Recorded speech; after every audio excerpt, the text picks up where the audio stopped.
The universe may not be silent because life is rare. It may be silent because something stops it. That possibility changes the night sky. It turns every star into a question that does not answer back. It turns the Milky Way from a river of light into a locked room. It turns the darkness between stars into something heavier than emptiness. Because emptiness would be simple. Emptiness would mean there was never anyone there. Silence is worse. Silence leaves room for history. It leaves room for worlds that almost woke up, oceans that almost learned to breathe, creatures that almost looked upward, civilizations that almost touched the dark, signals that almost crossed the galaxy before fading into nothing. The sky above Earth looks calm because it is far away. Distance softens terror. A galaxy seen from a small planet can seem gentle like dust thrown across black glass. But that pale band across the night is not a decoration. It is a structure of hundreds of billions of stars, a rotating continent of fire and gravity, a city of suns so large that the human mind can only survive it by turning it into numbers. Each number is clean. Each number is cold. Each number hides an abyss, hundreds of billions of stars, billions of years, thousands of confirmed worlds beyond the solar system, a galaxy older than the sun. A planet like Earth sending its weakest technological whispers into space for only a flicker of cosmic time.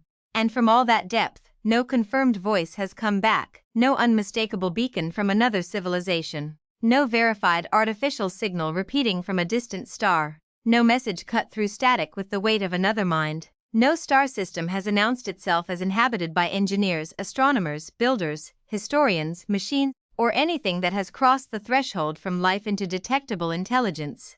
The silence does not prove that no one exists. That would be too easy, and science does not get to make a final verdict from absence alone. Our searches are young. Our instruments are limited. Our assumptions are human. The galaxy is vast enough to hide almost anything from a species that has only recently learned how to listen. But the silence remains. It remains every time a radio telescope turns toward the sky. It remains behind every catalogue of exoplanets. It remains behind every hopeful phrase about habitable zones, Earth-sized worlds, red dwarf systems, ocean moons, biosignatures, technosignatures, and life beyond Earth. It remains behind every image of a galaxy crowded with light. The silence is not a conclusion. It is a pressure test that begins with the size of the Milky Way. If the galaxy contained only a few stars, silence would not be strange. If planets were almost impossible, silence would not cut so deeply. If the sun were among the oldest stars, perhaps there would not have been enough time for other worlds to get ahead of us. But none of that is true. The sun is not ancient by galactic standards. Planets are not strange ornaments. They are common outcomes of star formation. The Milky Way had billions of years before Earth became a world. There were stars shining, dying, forming planets and scattering heavy elements long before the solar system existed. Somewhere in that old darkness, planets had time. That is where the question begins to sharpen. Time is the most disturbing ingredient. A civilization only 1,000,000 years older than humanity would not be slightly ahead. It would be separated from us by an ocean of development wider than the gap between humans and stone tools. A civilization 10 million years older would be almost impossible to imagine. 10 million years is a small ripple in galactic history, but for technology it is monstrous. Human beings moved from early radio experiments to spacecraft in a fraction of a century by cosmic standards. We split atoms, landed machines on other worlds, built global communication networks, sequenced genomes, and placed telescopes beyond the atmosphere while still carrying instincts shaped for small tribes and immediate fears. If technological civilizations often survive, expand, communicate, or alter their surroundings, the sky should carry scars. Some would be young, some would be ancient. Some might be subtle, some might be impossible to miss. Even if most failed, a few should remain. Even if most stayed home, a few might speak. Even if most whispered, a few might shout. Yet the universe does not sound crowded. The old question is usually phrased as a paradox, but the word can make it feel too neat, too academic, as if the problem belongs on a chalkboard. The question is not neat. It is a wound in our picture of reality. Where is everybody? A child can ask it. A physicist can ask it, an astronomer can spend a career circling it, a biologist can approach it from the chemistry of life, a historian can hear in it the fragility of societies, a philosopher can feel its loneliness, but the question keeps returning to the same dark center. The galaxy seems old enough, large enough, and rich enough for other technological minds. We have not found them. The great filter is one of the most unsettling ways to explain that silence. It does not say the universe is empty. It does not say aliens never existed. It does not say every civilization destroys itself. It does not claim to be proven. It is not a discovery floating in space, waiting to be photographed. It is a frame. A way to think about the road between dead matter and a detectable civilization. Somewhere on that road, perhaps, there is a step so difficult that almost nothing passes, a filter, a narrowing, a gate that most worlds never cross. The terror of the idea is not just that the filter may exist. The terror is that we do not know where it is. If it lies behind us, then humanity is the result of a chain of rare escapes. Maybe life itself almost never begins. Maybe complex cells are nearly impossible. Maybe intelligence like ours is an accident so unlikely that the galaxy can wait for billions of years and almost never produce it. In that version, the silence is not a warning ahead, it is the echo of impossibility behind us.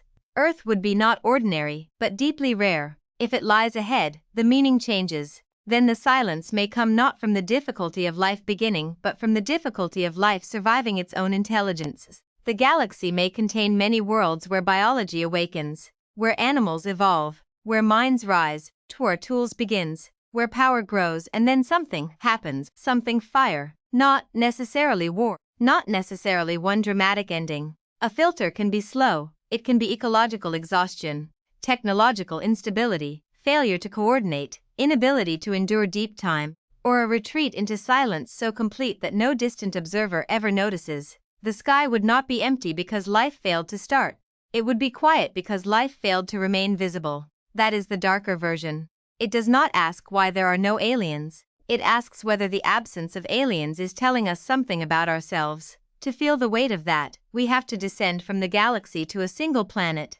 Not Earth yet, any planet. A world forming around a young star. At the beginning there is no life. There is rock, metal, ice, gas, heat, violence, dust gathers, worlds grow through impacts, surfaces melt, atmospheres form, escape, reform. Oceans may condense if conditions allow, minerals weather, lightning strikes, ultraviolet light breaks molecules, hydrothermal vents pump chemistry into dark water, carbon forms chains, energy flows across gradients. The planet is not dead in the sense of being still, it is active, restless, changing, but activity is not life. Life is not just chemistry.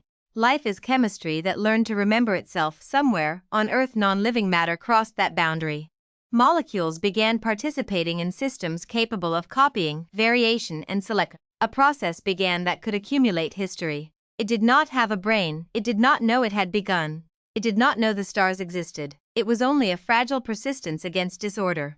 That step may be easy when conditions are right. It may happen on countless wet rocks under countless suns.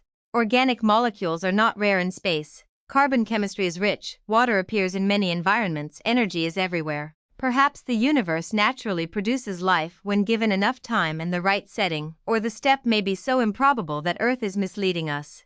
We only know one living planet. The fact that life began here cannot tell us how often it begins elsewhere, because any observer asking the question must already be on a world where the question became possible. We are not standing outside the experiment with a full sample.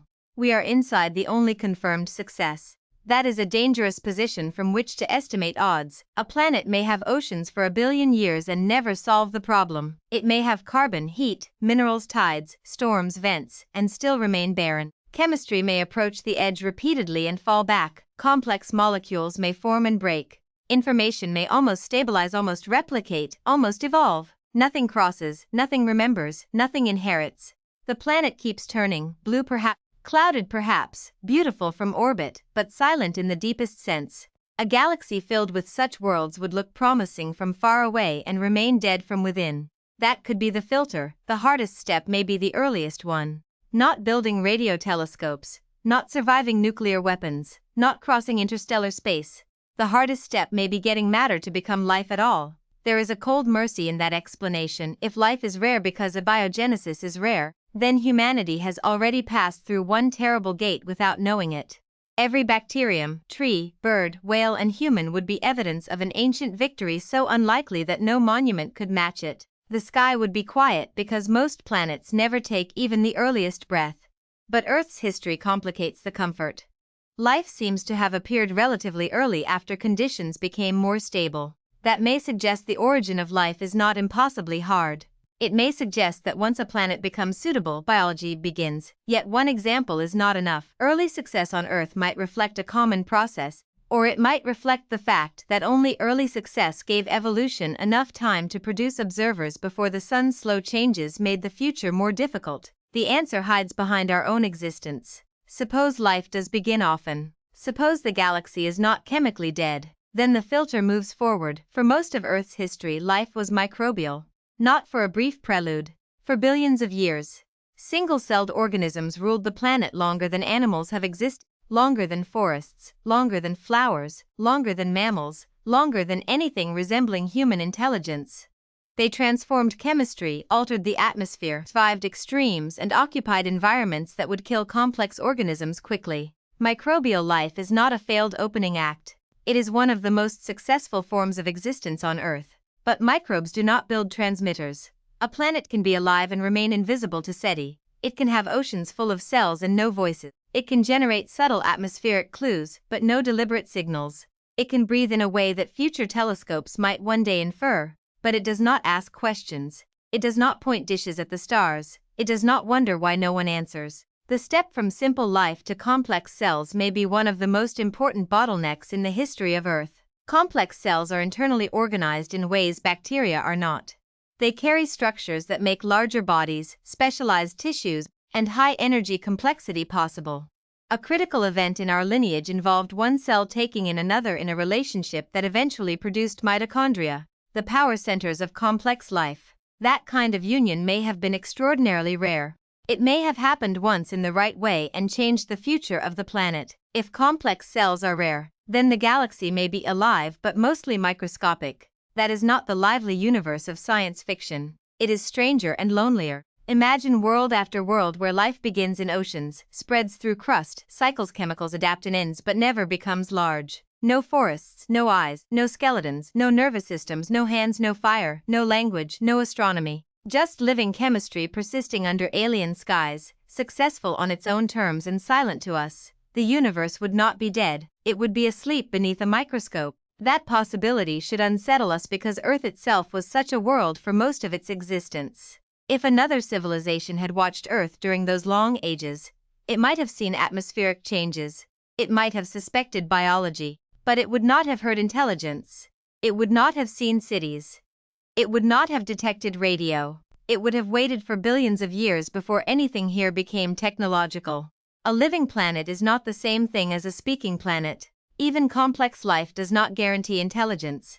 Evolution is not trying to build astronomers. It has no goal, no ladder, no plan leading upward to radio telescopes. It produces organisms adapted to survive and reproduce in particular environments. Bacteria are not trying to become animals. Fish are not trying to become mammals. Dinosaurs were not waiting to become humans. Evolution fills niches, explores forms, preserves what works, and erases what fails. On Earth, complex life produced many remarkable abilities: eyes, wings, venom, camouflage, echolocation, social insects, coral reefs, forest networks, whale song, oliving octopus intelligence, ape societies.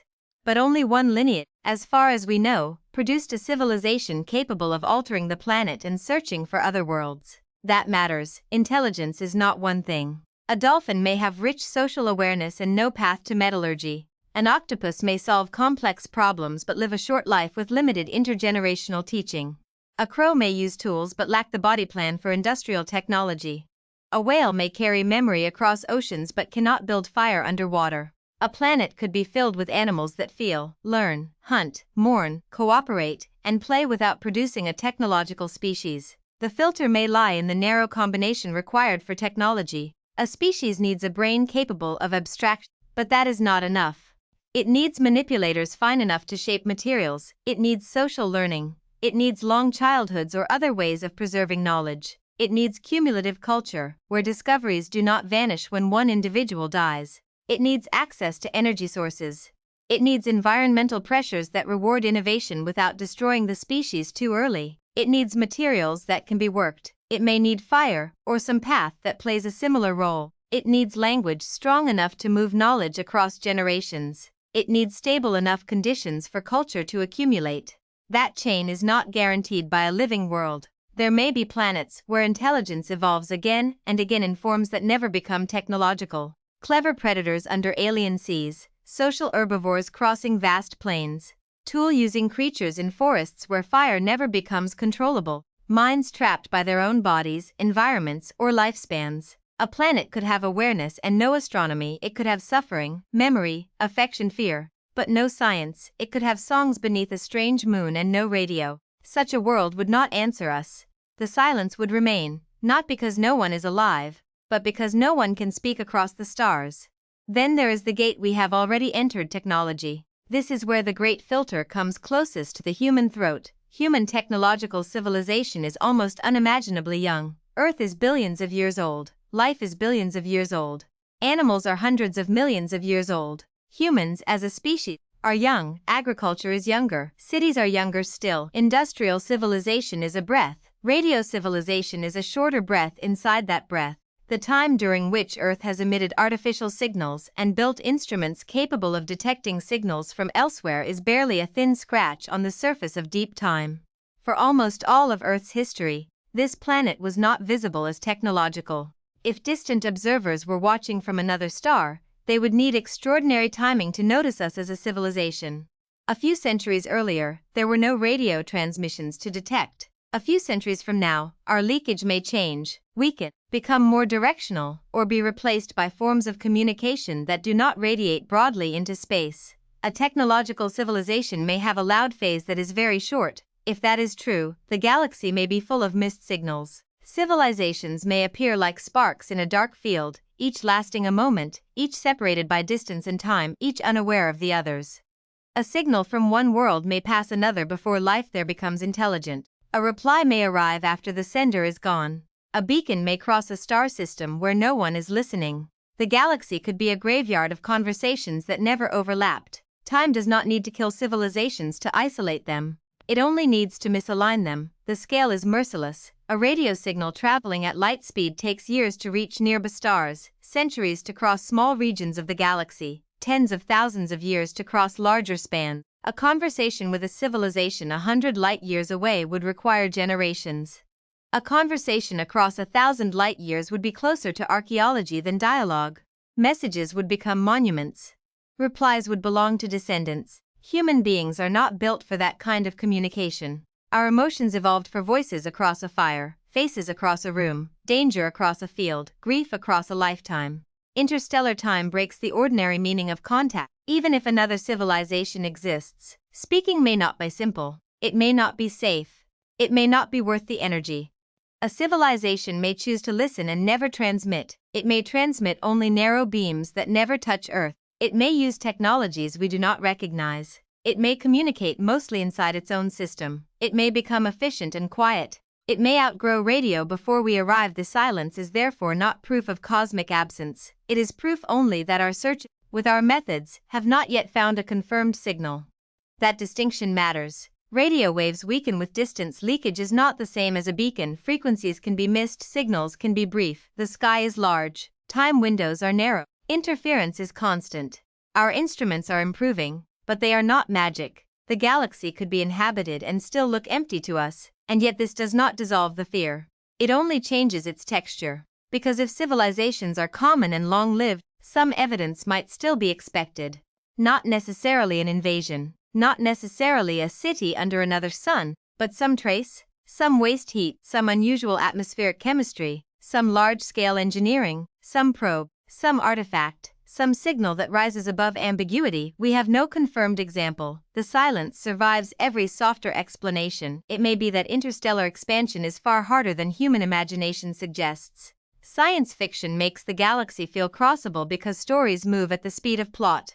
Physics is less generous. Stars are separated by enormous distances. Space is not an ocean with islands just over the horizon. It is a near vacuum where even the closest stars are years away at light speed and far beyond the reach of ordinary travel. Sending living beings between stars may be punishingly difficult.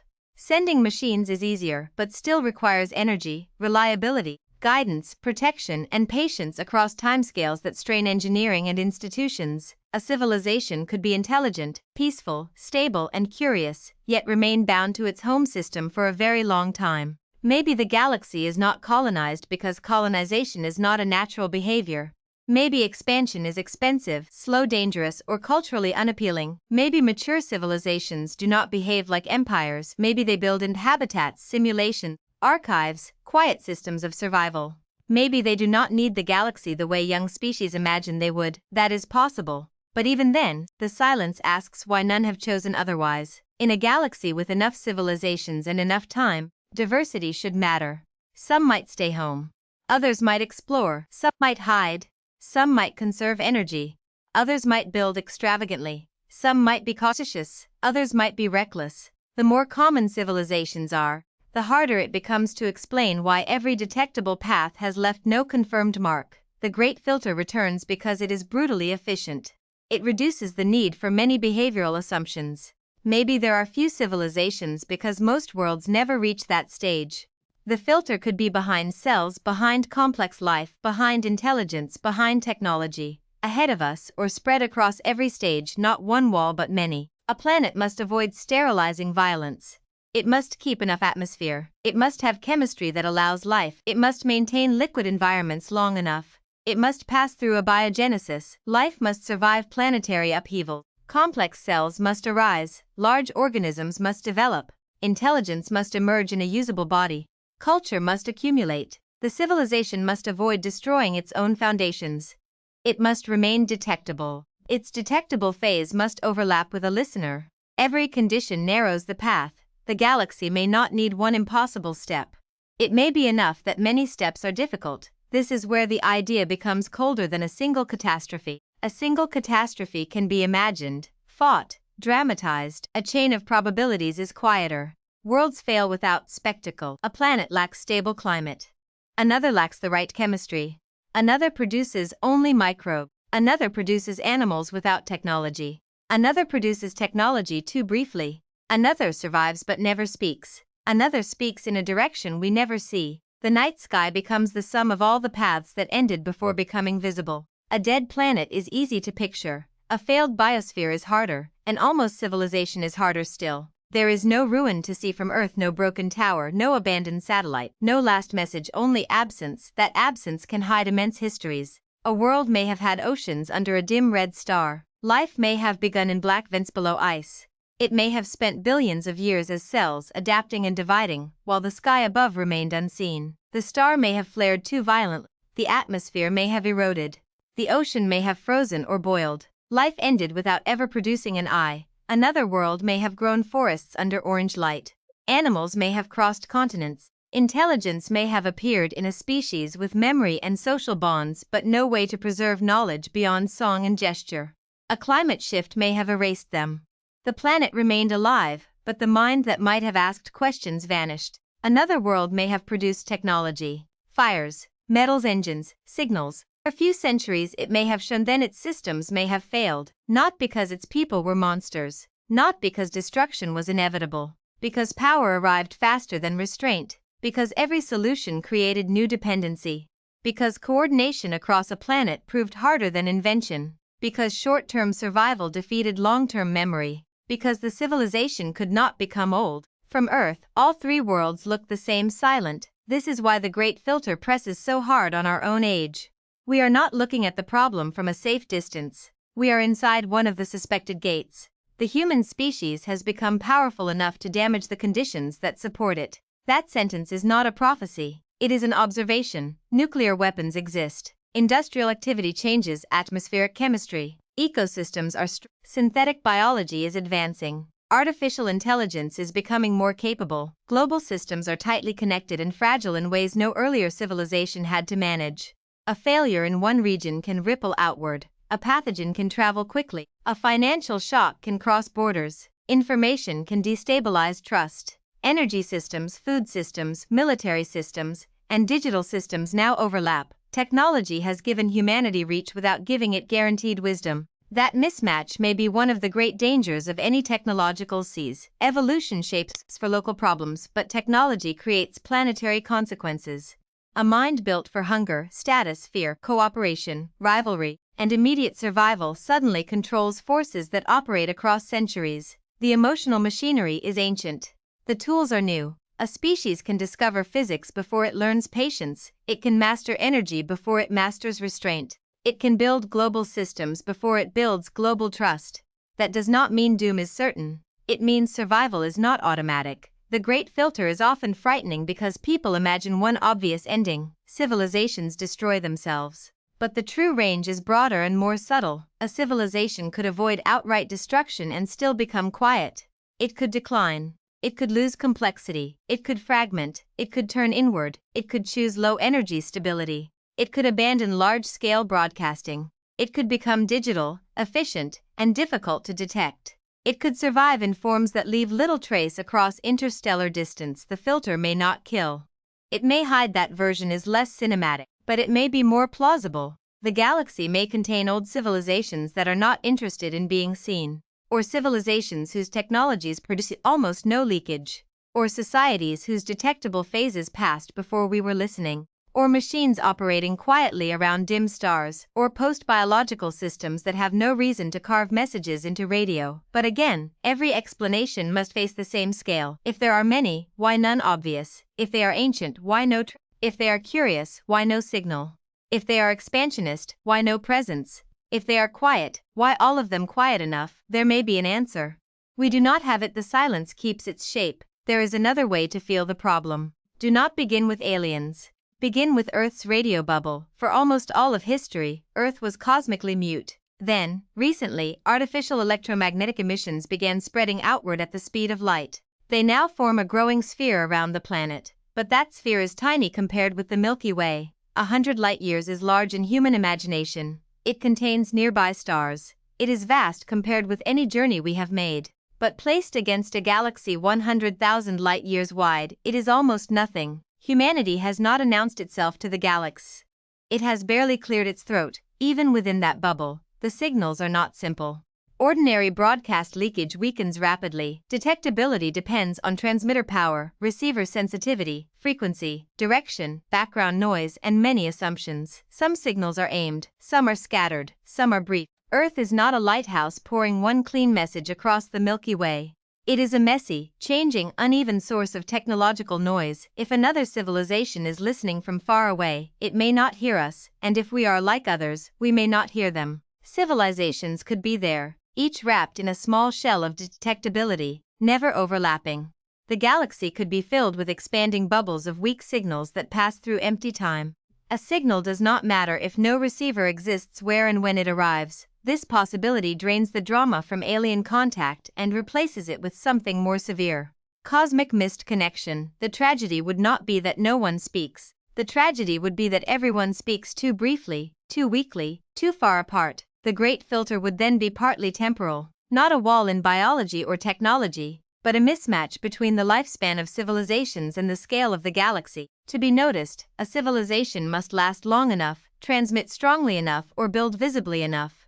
Short-lived radio cultures disappear into the noise. Quiet cultures vanish from the outside. Planet-bound cultures become local miracles with no cosmic footprint. This places a strange burden on longevity. A civilization that lasts 1,000 years is ancient to history, but young to astronomy. A civilization that lasts 10,000 years is remarkable, but still brief compared with stellar time. A civilization that lasts 1,000,000 years becomes more visible to probability. Deep time rewards endurance. The galaxy may not notice brilliance, it notices persistence. Humanity has not yet demonstrated persistence. We have demonstrated acceleration. Acceleration is not the same thing. Acceleration is what a flare does before it goes out. It is also what a rocket does before reaching orbit. From inside the flame, the two can feel similar. That uncertainty is the heart of the filter ahead of us. Are we at the beginning of a long-lived civilization, or inside a bright transient episode? The answer cannot be read from our inventions alone. Powerful technology proves capability. It does not prove durability. A species can be clever enough to alter a planet and not wise enough to maintain one. The universe gives no prize for reaching radio.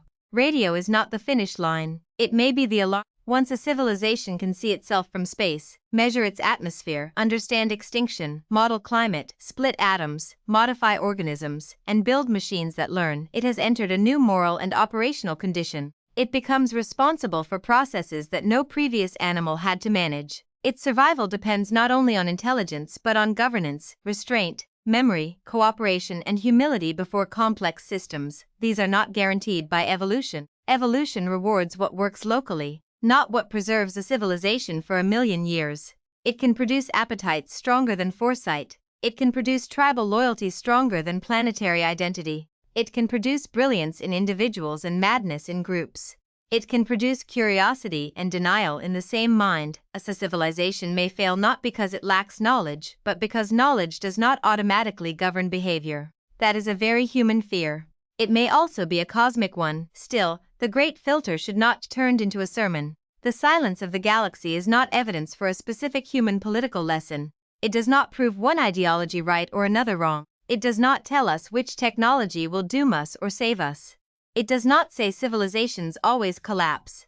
It only asks whether there is something difficult about surviving the transition from intelligence to long-term technological stability. The question is enough. It is enough because we have no example of success. We have no million-year-old human civilization. We have no confirmed alien civilization. We have no archive of worlds that passed safely through the bottleneck. We have only ourselves at the beginning of danger, looking into a silent sky. There is a strange cruelty in the order of discovery. Humanity discovered the scale of the universe before proving it could survive on one planet. We learned that the galaxy contains hundreds of billions of stars before we learned how to manage the consequences of our own industry. We found thousands of exoplanets before finding one other biosphere. We began searching for alien intelligence before understanding whether our own intelligence is stable.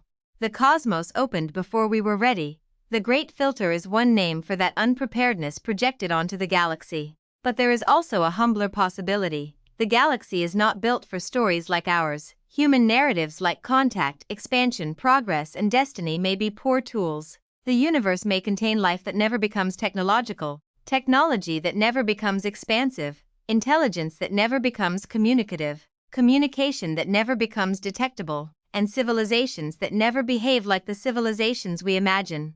The silence may not be a warning. It may be a misunderstanding, but even misunderstanding has consequences. If we assume the galaxy should be loud, silence frightens us. If we assume civilization should expand, absence becomes failure. If we assume intelligence should speak, quietness becomes death. Our expectations may be too narrow. A mature science must hold both possibilities. The silence may reveal a real filter, or it may reveal the limits of human imagination. Yet the great filter remains because even broad imagination cannot erase every bottleneck. Life still has to begin. Complexity still has to arise. Intelligence still has to become logical. Technology still has to endure. Detection still has to happen. These are not storytelling assumptions. They are steps in the only known path from lifeless matter to a species asking cosmic questions. Earth is the only confirmed case. That makes it precious and dangerous as evidence. Look at Earth from far away. Not as home but as a data point. A rocky planet orbits a middle-aged star. It has an atmosphere out of chemical equilibrium. It has plateaus, oceans, ice, clouds, and life. For billions of years, that life remains mostly microbial. Complex organisms appear late. A technological species appears extremely late. Extraterrestrial Dixie that it barely registers in geological time. It rapidly changes the planet. It begins emitting signal. It builds weapons capable of mass destruction. It becomes aware of planetary limits.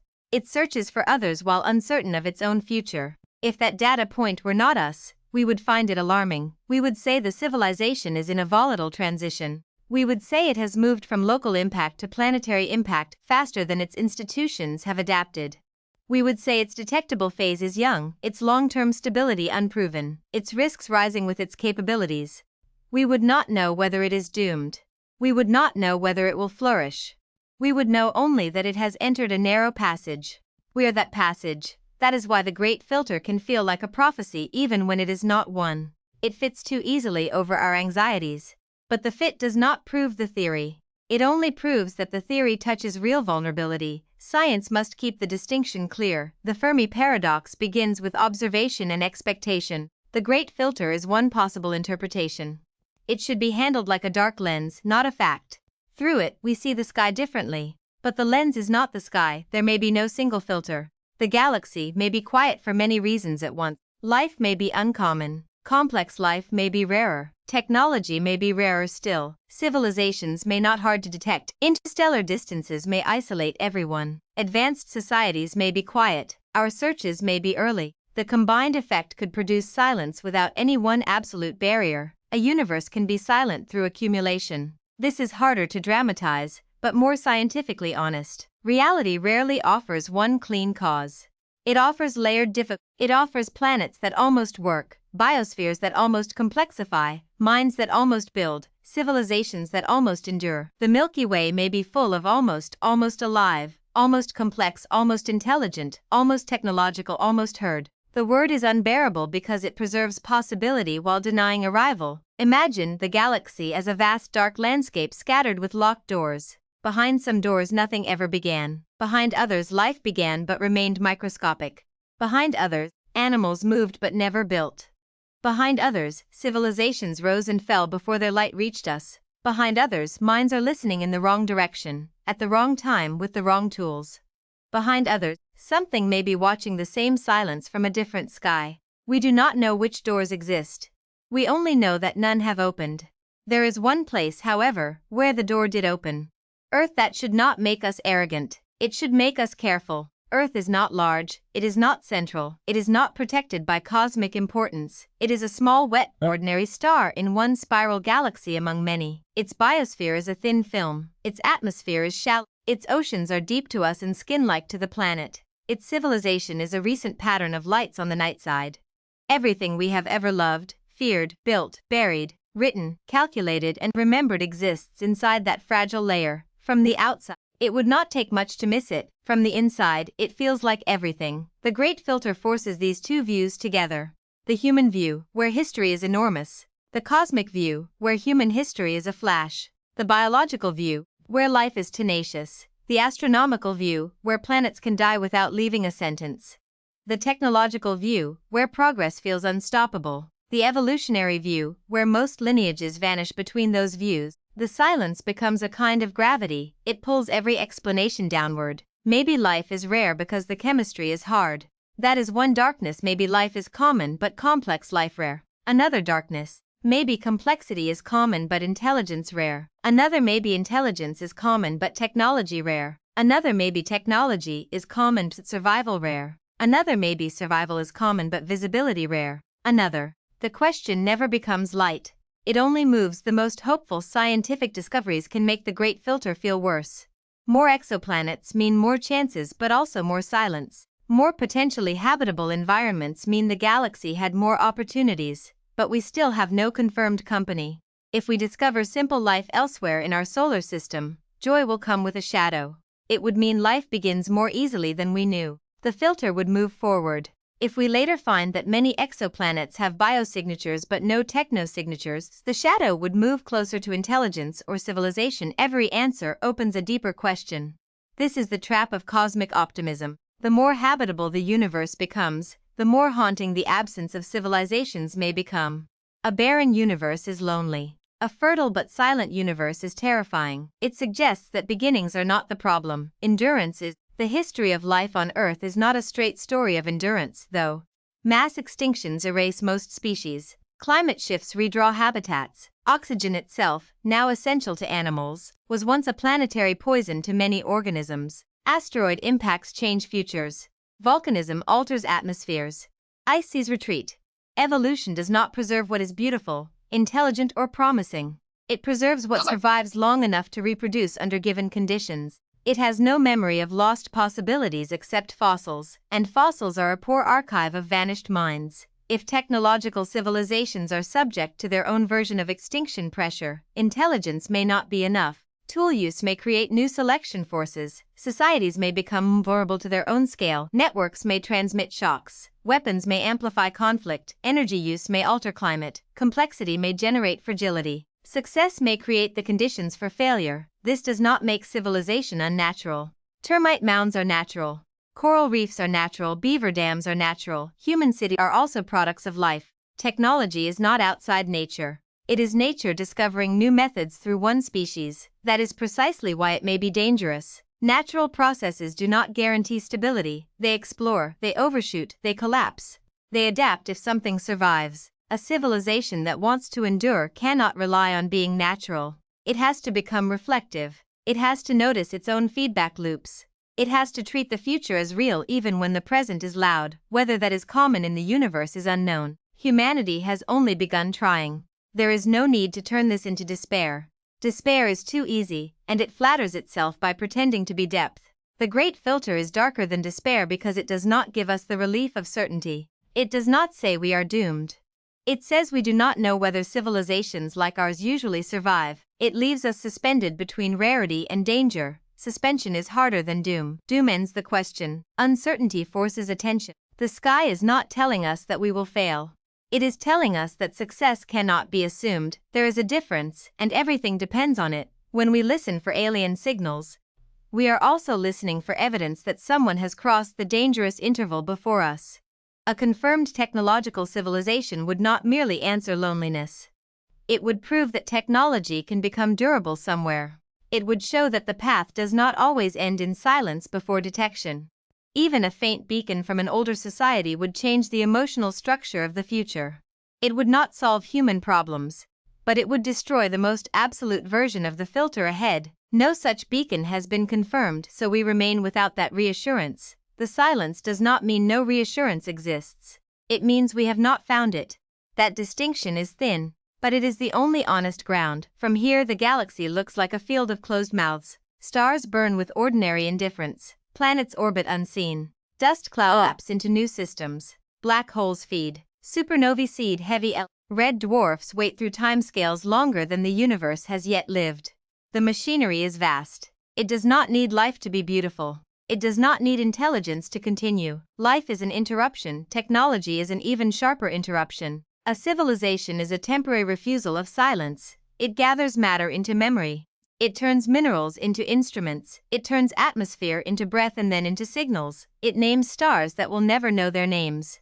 It builds stories against entropy. It lights the night side of a planet and mistakes the glow for permanence. The great filter asks whether such refusals last. The answer may depend on things that sound smaller than galaxies: trust, patience, institutions, ecological restraint, error correction, curiosity without arrogance, power without memory across generations, the ability to act on dangers too slow for instinct, the ability to survive success. Those are not cosmic words, but they may be cosmic filters. A species does not need to hate itself to fail. It only needs to remain short-sighted while its tools become long-range. It only needs to solve local problems in ways that create global ones.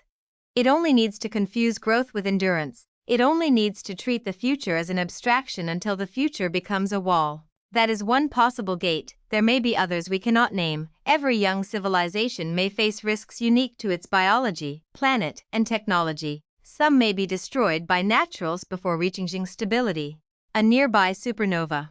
Extreme stellar activity. Giant impacts. Others may avoid natural disasters but fail socially. Others may survive socially but choose silence. Others may become detectable in ways we are not yet able to see. The unknown is large enough to make humility mandatory. Humility does not mean silence. It means speaking carefully into darkness. We can say that the Fermi paradox remains unresolved. We can say that no extraterrestrial technological civilization has been confirmed. We can say that planets are common. We can say that life beyond Earth has not yet been confirmed. We can say that the origin of life, complex life, intelligence, and long-term civilization each contain deep uncertainties. We can say that the Great Filter is a powerful framework for thinking about those uncertainties. We cannot say it is proven. We cannot say the galaxy is dead. We cannot say all civilizations end. We cannot say humanity is doomed. We also cannot say the silence is harmless. That is the narrow path of truth. A serious view of the Great Filter must hold terror and restraint at the same time. Terror, because the silence may imply that the path to visible civilization is far harder than our hopes suggest. Restraint, because human imagination is eager to fill empty skies with stories that outrun evidence. The greatest danger in thinking about alien life is not only being naive, it is becoming too certain in any direction. Certainty is cheap in a silent universe. The galaxy has not given us enough for certainty. It has given us scale. It has given us time. It has given us planets. It has given us no confirmed neighbors. That is enough to unsettle the foundations of human confidence. There is a moment, standing under a dark sky, when the Milky Way stops looking beautiful and starts looking unanswered. The eye moves along the pale band and the mind tries to place Earth inside it, not as the center, not as a stage built for us, just one planet in one system located in a spiral arm, carrying oceans, continents, weather, microbes, animals, cities, and a species that has started to wonder whether wondering is rare. The silence above that species is not passive. It presses on every assumption that intelligence naturally spreads. It presses on every fantasy that progress has a guaranteed direction. It presses on every belief that someone older must be out there, waiting. It presses on the idea that a civilization becomes safe merely by becoming advanced. Advanced is not the same as safe. A sharper tool can cut more deeply, a wider network can fail more widely, a more powerful species can make more powerful mistakes. That may be the core fear behind the Great Filter. Not that intelligence is useless, not that technology is evil, but that intelligence and technology create a new kind of test. One evolution did not prepare us to pass automatically. The test is not theatrical, it is not one day with one red button, it is continuous. It is embedded in energy choices, weapons policies, laboratory safety, climate stability, information systems, governance inequality, ecosystem pressure, machine autonomy, and the capacity to cooperate under uncertainty. It is not one monster at the gate, it is the gate built into everything. A civilization passes or fails through patterns, that is why no single invention can guarantee survival. A species could solve one risk and worsen another. It could avoid nuclear war and fail ecologically. It could stabilize climate and lose control of engineered systems. It could manage technology and collapse socially. It could survive every known danger and encounter one not yet imagined. Endurance requires adaptability, not just luck. The galaxy may be testing not whether life can become clever, but whether clever life can become durable. Durability is not glamorous. It does not look like conquest, it may look like restraint, redundancy, slow institutions, repair, ecological balance, careful science, and cultures that can remember danger without becoming paralyzed by it. A durable civilization may be less visible than a reckless one. It may not build monuments large enough for distant astronomers. It may not shout. It may preserve itself quietly. If so, cosmic silence could hide success as well as failure. This is one of the few softer possibilities. The absence of loud civilizations may mean that long-lived civilizations become quiet, not dead. They may minimize waste, avoid attention, communicate through narrow beams, or live in ways that produce little detectable leakage. They may see broadcasting as childish. They may have no interest in contact across centuries. They may focus inward, building depth rather than spread. If that is true, the galaxy may be more mature than it seems, but this comfort is incomplete. Even quiet success should leave some distribution of traces if common enough. Even restrained civilizations use energy. Even inward civilizations exist somewhere. Even silence chosen by many requires explanation. The possibility remains plausible, but it does not erase the wound. We are left with several dark doors and no key. Life is rare. Door 2. Complex life is rare. Door 3. Intelligence is rare. Door 4. Technology is rare. Door 5. Technological civilizations are brief. Door 6. Civilizations survive but become invisible. Door 7. We are too early, too limited, or too wrong in our search. The Great Filter may stand behind any of them, or across many. Earth moves through this uncertainty without waiting for our conclusion. The biosphere breathes. Ice melts and forms. Forests grow and burn. Cities expand, satellites multiply, data centers hum. Radio telescopes listen. Children learn the names of planets. Somewhere in a laboratory, instruments search for faint chemical signs in the atmospheres of distant worlds. Somewhere else, engineers design missions to icy moons. Somewhere, a dish points into the dark and receives only noise. Noise is not nothing. Space is full of natural radio emission, pulsars, galaxies, cosmic background, plasma, storms, human interference. The universe is loud with physics. It is silent only in the way that matters most to us. No confirmed other mind. That distinction matters because it reveals the human center of the paradox. The universe does not owe us voices. Stars do not become less real because they are not inhabited. A dead planet is not a failed planet except from the perspective of life. The Fermi paradox is not a problem for the cosmos, it is a problem for beings who hope the cosmos might contain others like them. The silence hurts because we are social animals. We evolved in groups. A call unanswered in a forest can mean abandonment. A quiet horizon can mean no help is coming. We carry that ancient psychology into astronomy. We listen to the galaxy and feel, somewhere below science, the fear of being alone in the dark, but the galaxy is not a forest built for human signals. Its silence may not mean abandonment, it may mean scale, it may mean mismatch, it may mean rarity, it may mean we are asking a young question. Still, the emotional truth remains.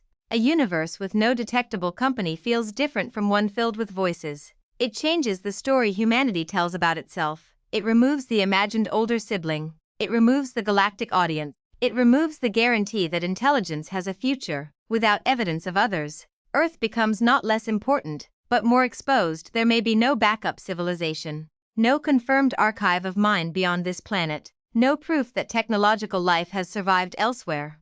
Every library, every language, every species, every memory may belong to a single fragile experiment unless the silence breaks. This is not an argument for human greatness. It is an argument against carelessness. If life is rare, destroying it is worse than we understand. If intelligence is rare, wasting it is worse. If civilizations are fragile, pretending otherwise is dangerous. If the filter is ahead, denial is part of the filter.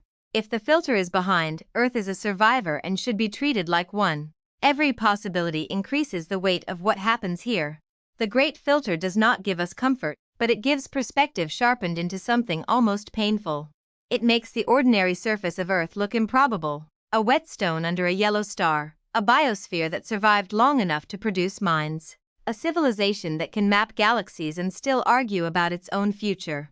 A species young enough to be reckless, old enough to know better, powerful enough to matter, fragile enough to vanish. From the ground, the Milky Way looks distant. From the scale of the filter, it is a mirror. It shows us not just what may be out there, but what may be missing from every world that failed. It shows us the long chain behind a single technological signal. It shows us that a radio transmission is not merely a wave. It is the end product of a planet that formed, cooled, lived, complexified, evolved minds, developed culture, survived disasters, discovered physics, built instruments, and chose or accidentally began to radiate. A signal is a miracle of sequence. No wonder the sky is quiet. Perhaps the true mistake was expecting it to be loud, but expectation came naturally. The numbers are so large, the stars so many, the time so deep, the planets so abundant. Human imagination sees large numbers and expects abundance at the end of every chain. But rare processes multiplied across vast numbers can still produce few outcomes, or many outcomes that do not overlap, or outcomes invisible to one another. The galaxy may be fertile and still lonely. It may be active and still silent. It may contain life and still no voices. That is why the great filter is not merely an answer to the Fermi paradox. It is a warning against simple abundance. The universe can produce many opportunities without producing many successes. A billion doors do not matter if almost all are locked from the inside by chemistry, biology, time, or power. Some people resist this because it feels too bleak. They prefer the idea that aliens are everywhere, hidden just beyond our current instruments. That may be true. Hidden life is a real possibility. Hidden intelligence is not impossible. Our ignorance is vast, but preference is not evidence. The silence deserves to be felt before it is explained away. Others rush toward the bleakest answer, imagining the galaxy as a cemetery. That may also be wrong. There is a kind of arrogance in despair too. It assumes our darkest interpretation is the deepest one. The universe has no obligation to match our fear. The honest position is colder than both hope and despair. We do not know why the universe is silent. We know enough for the silence to matter. That is the place from which any serious documentary about the great filter must speak. Not from certainty, from pressure, from the fact that the largest question humanity has ever asked has so far returned no voice, and the possible reasons range from lonely to terrifying. A galaxy filled with dead worlds is one kind of darkness. A galaxy filled with living worlds that never become intelligent is another. A galaxy filled with intelligent worlds that never become technological is another. A galaxy filled with technological worlds that do not last is another. A galaxy filled with civilizations that deliberately hide is another. A galaxy filled with signals we are too primitive to recognize is another. The same silence can contain all those meanings. We stand beneath it and cannot tell which one is true. There is a scene that belongs in the mind, even if it is only metaphor. A tiny Earth hangs at the edge of a black wall in space. Behind the wall, the Milky Way continues. Stars and planets and time beyond counting. The wall has no surface because it is not an object, it is probability. It is difficulty. It is every transition that might stop life before it becomes visible. Earth approaches it not with engines, but with history. That is the great filter as fear. A wall no one may get through, but another image is quieter and perhaps more accurate. A funnel. At the wide end are stars, planets, chemistry, narrows, life, complex cells, multicellular bodies, nervous systems, intelligence, tools, culture, technology, stability, detectability. At each narrowing, some worlds fall away. By the time the funnel reaches a signal crossing interstellar space, almost everything is gone. Humanity exists near the narrow end, but not beyond it. We do not yet know whether the narrowest point is behind our feet or ahead of our face. This is the unresolved terror. It follows every discussion of cosmic silence. It hides behind the phrase, "Where is everybody?" It sits by SETI's shape. It shadows exoplanet discovery. It waits beneath every claim that life must be common, and every claim that life must be rare. If we find nothing for centuries, the shadow grows. If we find simple life, the shadow moves. If we find complex life, it moves again. If we find a dead technological civilization, it becomes enormous. If we find a living one, it changes shape, but it does not vanish. Then we would ask how many survive, how long, and what they became. Every discovery feeds the question, because the question is not only whether anyone exists. It is what happens to life once it starts climbing. Humanity has only begun to climb. The climb has already changed the planet. The atmosphere carries industrial signatures. The land carries agriculture, roads, mines, cities, borders, scars. The oceans carry noise and plastic and warming. The orbit around Earth carries satellites and debris. The moon carries footprints and machines. Mars carries robots. Spacecraft have left the solar system carrying traces of their makers. Radio signals move outward, thinning into the dark. These are not signs of mastery. They are signs of arrival at a dangerous scale. A civilization at this stage can easily mistake motion for direction. It can confuse expansion with maturity. It can treat technological acceleration as proof that every problem will be solved by later technology. But later technology will be built by the same unstable species unless the species changes how it handles power. The filter ahead, if it exists, may not be a single invention. It may be the failure to become the kind of civilization that can safely possess many inventions. This is why the great filter is heavier than ordinary disaster thinking. It is not about one risk. It is about the relationship between intelligence and survival. It asks whether there is a recurring pattern in the universe. Life becomes clever enough to transform its world before it becomes wise enough to protect its future. That pattern is not proven, but it is imaginable, and because it is imaginable, the silence becomes difficult to ignore.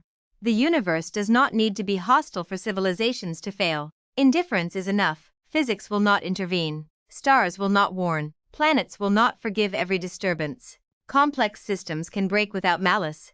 A biosphere can be damaged by ordinary incentives. A civilization can lose resilience while gaining capability. A society can know a risk and still walk toward it because the risk is distributed, delayed, profitable, abstract, or politically inconvenient. The galaxy would not record the excuses, it would record only silence. This is perhaps the most severe idea in the Great Filter. The universe may be full of preventable endings, not destinies, not cosmic laws, endings caused by patterns that could have been understood but were not acted upon in time. Again, we do not know this, but not knowing is no rescue. If a civilization waits for certainty before treating existential risk seriously, certainty may arrive only after action no longer matters. That is true on one planet, it may be true across many. The silence above us is not enough to prove the danger. It is enough to make complacency look foolish. There are nights when the modern world hides the question. City lights erase the stars, screens replace darkness. The galaxy disappears behind human brightness, and for a while Earth feels like the whole stage. That illusion is comforting. It makes the future seem local. It makes civilization seem solid. It makes the sky irrelevant. Then the lights fade, or a person stands in a desert, or on an ocean, or on a mountain. The human world shrinks. The old question rises again. If planets are common, where are the living skies? If life is common, where are the minds? If minds are common, where are the signals? If signals are common, why have we not heard them? Each question is a step down into the dark. A careful answer must not pretend to be complete. The silence may break tomorrow. A signal may appear in data. A telescope may detect a chemical disequilibrium that strongly suggests life. A probe may find microbes beneath. A future instrument may reveal that living worlds are abundant.